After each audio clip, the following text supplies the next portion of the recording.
Todas as coisas são puras para os puros, mas nada é puro para os contaminados e infiéis. Antes o seu entendimento e consciência estão contaminados. Vamos ler todos juntos? Todas as coisas são puras para os puros, mas nada é puro para os contaminados e infiéis. Antes, o seu entendimento e consciência estão contaminados. Amém. Vamos pode sentar?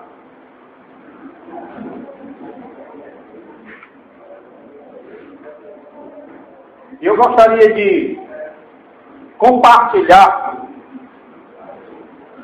a sabedoria desse versículo com os irmãos. O seu significado.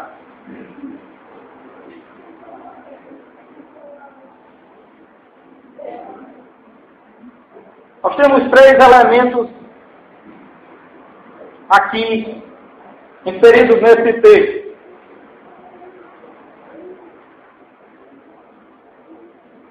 O signo, o objeto e o interpretante, ou o interpretador, ou o intérprete. A questão é que a mesma coisa pode ser pura para alguns e pode ser impura para outros. Isso é uma prova bastante contundente de que não é o objeto e não é no objeto que está contido a pureza ou a impureza. De uma forma mais simples, eu poderia dizer que a faca para o assaltante é uma arma e para o cozinheiro é um instrumento para a sua utilização na cozinha. Dando o ponto de vista aqui do apóstolo São Paulo, eu posso dizer que o revólver pode ser um item para um colecionador e pode ser também um instrumento para matar e tirar a vida. Os objetos em si, eles não têm um significado, ou não têm uma intenção própria, não tem um objetivo próprio. Quem tem intenção nele? Aquele que utiliza. Quem é que interpreta ele? Aquele que o vê. Então, nós vamos trabalhar aqui para ver se vocês não conseguiu colocar ainda. Já está? Eu queria que você memorizasse essas palavras. A primeira, significante. A segunda, significado. E a terceira, significador. Vamos voltar para a primeira. Significante. O que é o significante? Significante é o objeto. E nesse momento, eu sou o objeto aqui com os irmãos. Eu sou o objeto de comunicação. Eu sou aquele que está trazendo uma palavra, uma mensagem. Mas a minha palavra e a minha mensagem em si mesma ela não tem significado. Porque ela é apenas um significante. Mas, depois do significante, nós colocamos tem o quê? O significado. E quando é que o significado acontece? Quando o significante, o objeto, encontra-se com o significador, que é a terceira palavra. E aí é onde acontece aquilo que a gente chamou de interpretação. Um cântico, uma música, ela é um significante. E é interessante que uma música pode remeter uma pessoa a situações diferentes, a memorizar coisas diferentes. Por exemplo, a mesma música pode fazer com que a pessoa lembre do primeiro beijo. E do instante onde ela conheceu o seu cônjuge, que está vivendo agora.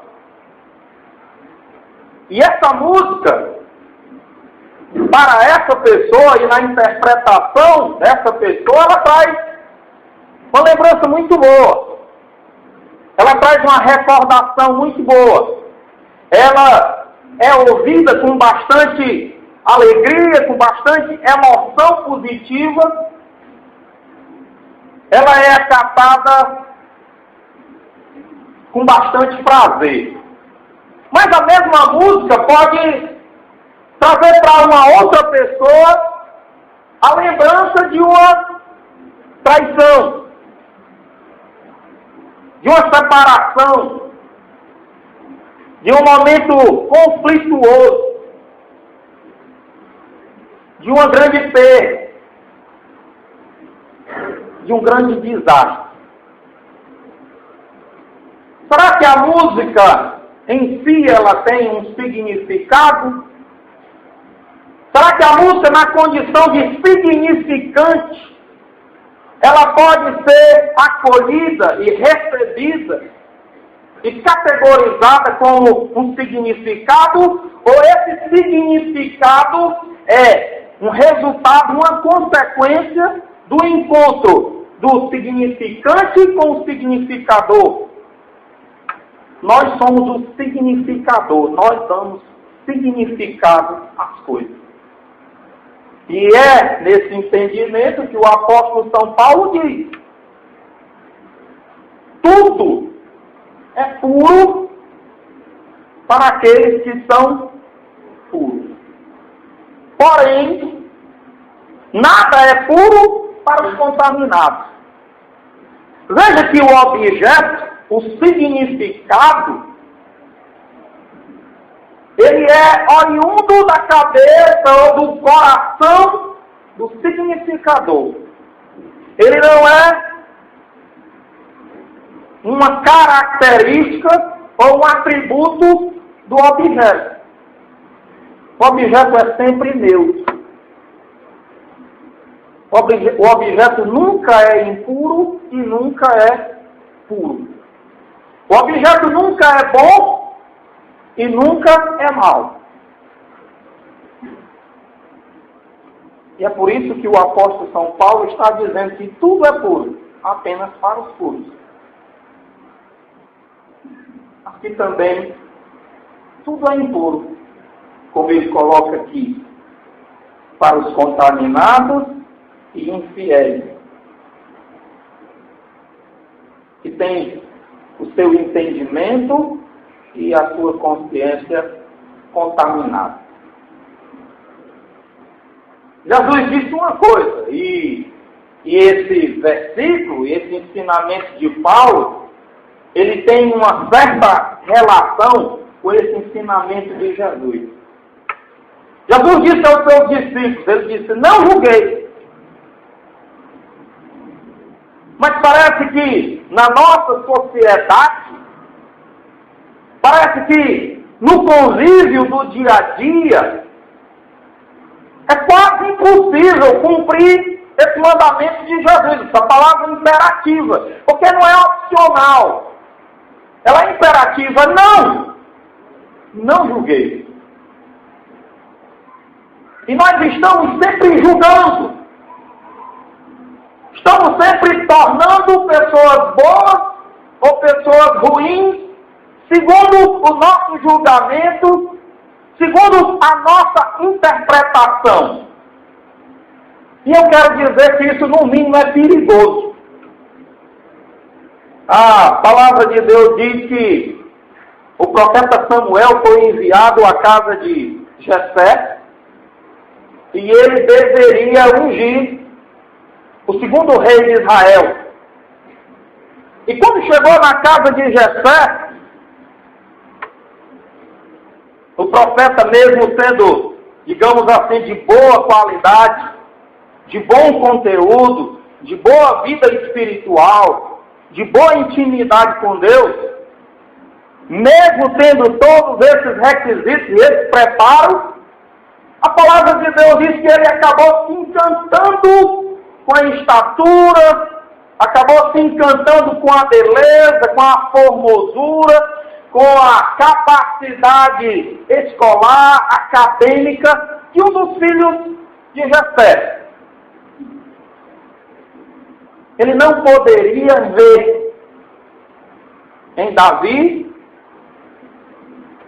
um reles pastor de ovelhas, um menino amarelo, de estatura mediana, para não dizer quase anão, simples, rude. Ele não poderia ver um rei e um rei de Israel nessas qualidades.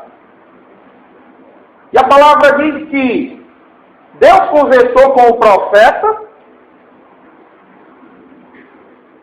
e no final dessa conversa, o Senhor Deus termina falando: olha, Samuel, eu não vejo como vê o homem. Porque o homem vê por meio de ilusões. O homem vê por meio de conceitos. O homem vê por meio da memória. O homem vê por meio de interpretações. Eu vejo a verdade limpa, como ela é. Voltando ao nosso exemplo, um cântico, uma música, pode nos remeter a um significado positivo.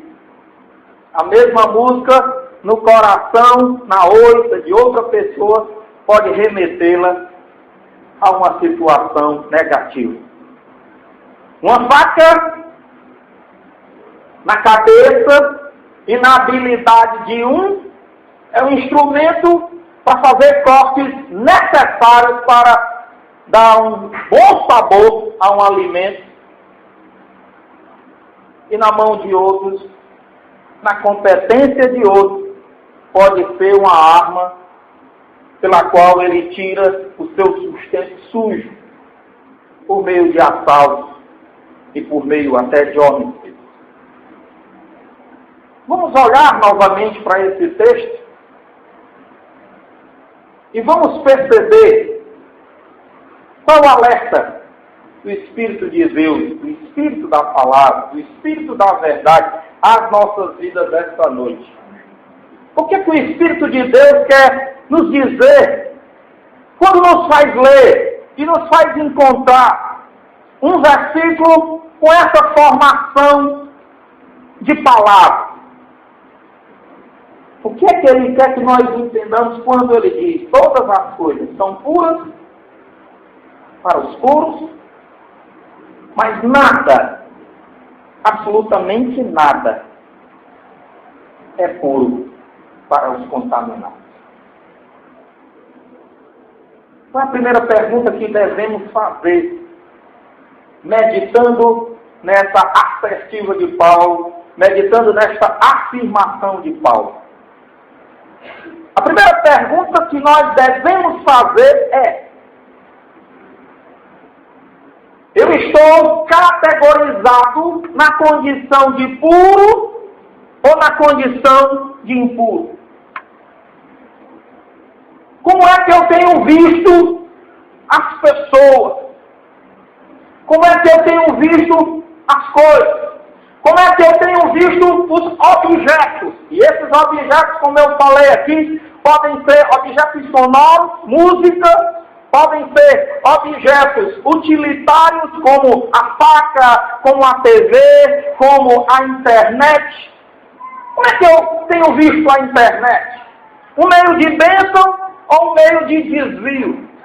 Um meio de enriquecimento da alma, do espírito, ou um meio de perversão? É certo que a internet não é boa, e também não é ruim.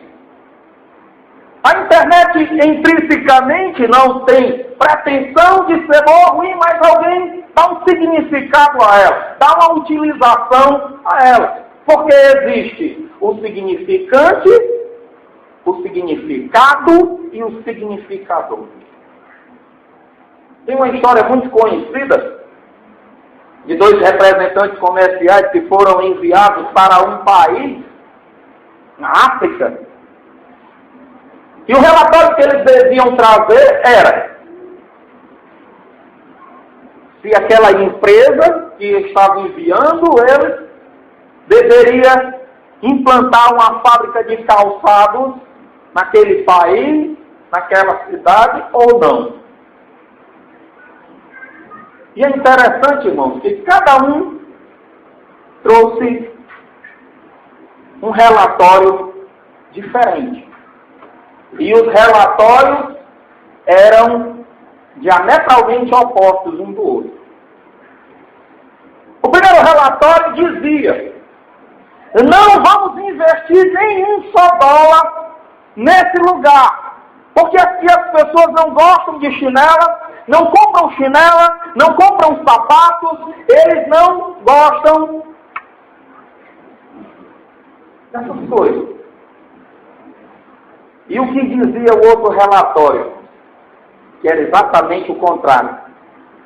Vamos implantar a fábrica o mais rápido possível, porque nós vamos vender chinelos e sapatos como nunca se vendeu em canto nenhum, porque aqui simplesmente não tem ninguém que dê um sapato e nenhuma chinela. O significante era apenas uma cultura, um lugar, um povo que por uma condição financeira não utilizava o calçado. Esse era o significante. Mas o significador, primeiro, teve um ponto de vista, teve uma interpretação com relação àquilo. Qual foi a interpretação dele? Nós não vamos vender sapato aqui. Nós não vamos vender chinelo aqui. Não adianta a gente implantar a nossa fábrica aqui. As pessoas não calçam sapato, não calçam chinelo. Por que a gente vai implantar uma fábrica aqui? Vai ser o maior fracasso. Na mesma situação, um outro significador deu um significado diferente ao significante. O que ele disse? Vamos nos apressar a implantação da fábrica, porque ninguém tem chinelo e no mínimo nós vamos vender um par de sandália para cada morador. As vendas vão bombar. E assim que as coisas têm sido vistas. E eu dei um exemplo bem contemporâneo. Mas a Bíblia, ela tem um exemplo também dele. É claro que os irmãos já estudaram aqui sobre Moisés e os espias.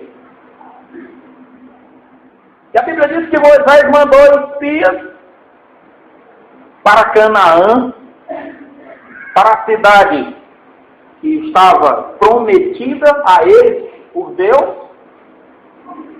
E quando eles chegaram naquela cidade, eles viram que os homens eram homens gigantes.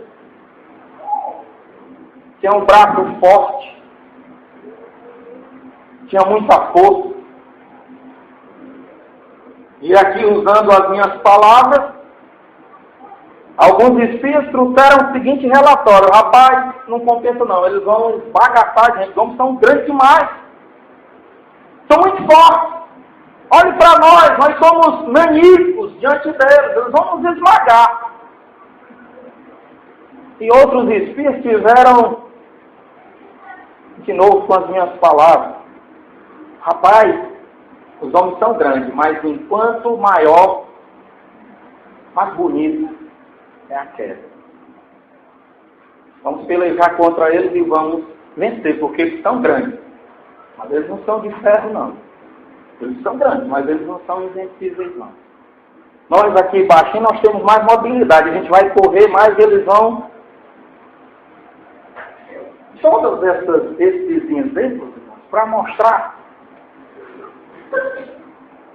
que a mesma coisa pode ser vista de duas formas diferentes, de 3 formas diferentes, de 4 formas diferentes, de 1000 formas diferentes, e essa coisa é sempre a mesma. Sempre inocente, sempre estática, sempre sem ideia nenhuma, sempre sem objetivo nenhum. Essa cadeira ela não tem objetivo nenhum. Para uma criança ela pode servir, sei lá, eu usava isso aí como direção de carro de brinquedo. Para uma outra pessoa pode ser um instrumento de quebrar nas costas do outro, violentar o outro. Para uma pessoa, para outra pessoa pode ser apenas um bom objeto para sentar e relaxar. Se a gente vai no restaurante e chega na porta do WC, do banheiro, e aí a gente tem aqueles bonequinhos. Para nós adultos apenas representa que é o banheiro masculino para o feminino, mas uma criança que vai no braço, talvez, ela interprete aquilo como: olha pai, que bonequinha bonita de saia. Pode ser apenas uma bonequinha que desenharam numa parede, mas nunca que ela vai relacionar, raciocinar, concluir que aquilo é indicativo de que é o banheiro masculino ou feminino. Como uma criança interpretaria aquele boneco na porta do banheiro como nós interpretamos?